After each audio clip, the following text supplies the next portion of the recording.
खुलुमबाय स्टुडिअ दं आं राजीव बसुमतारी बे समाव बिटिसिनि गाहाय खुंगिरि हाग्रामा महिलारि बिथांनि गोख्रों थांखि गोदानै होनाय जानाय नंलिया दंफां मिल जेराव दंफां मिल गोबां जानायनि थाखायनो हाग्रा ओनसोलाव दंफां लाइफां दाननानै आयेननि बेरेखायै दंफां दाननाया बारानिफ्राय बारा जादों। बेखायनो आथिखालनि हाग्रामा महिलारिनि दैदेननाय बिटिसि सरकारनिफ्राय लोगोसे हाग्रा बिफाननिफ्राय बेबायदि गोदानै दंफां मिल होनाय जानाय नंला होननानै बाथ्रा बुंदों बिटिसिनि गाहाय खुंगिरि हाग्रामा महिलारि बिथाङा।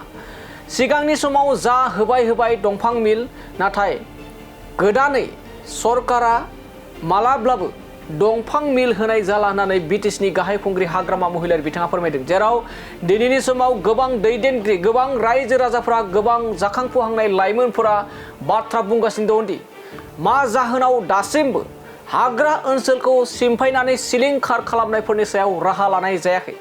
बेखायनो मोनफानि उनाव मोनफा जागायहांदों हाग्रा ओनसोलखौ फोथांना लाखिनो थाखाय हाग्रामा महिलारिनि दैदेननाय बिटिसि सरकारा।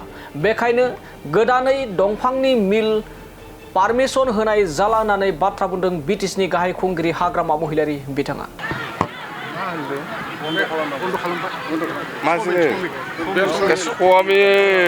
মিল কাঠৰ মিল এইবিলাক বুজি পোৱা নাই না মই নতুনকৈ লাইচেঞ্চ দিয়া নহ'ব এতিয়া আগত যি হ'ল এতিয়া এই মিল নতুন খোলা মানে জংঘল কাটা মিলটো কোনটো কিহৰ কাৰণে মিল কৰে এই জংঘল কাটিবৰ কাৰণেহে এইটো কাৰণে এইটো ফৰেষ্টৰ পৰা এইটো এলাউ কৰিব নালাগে এতিয়া আৰু কৰিব নিদিম আমি নতুন মিল খুলিব নিদিম।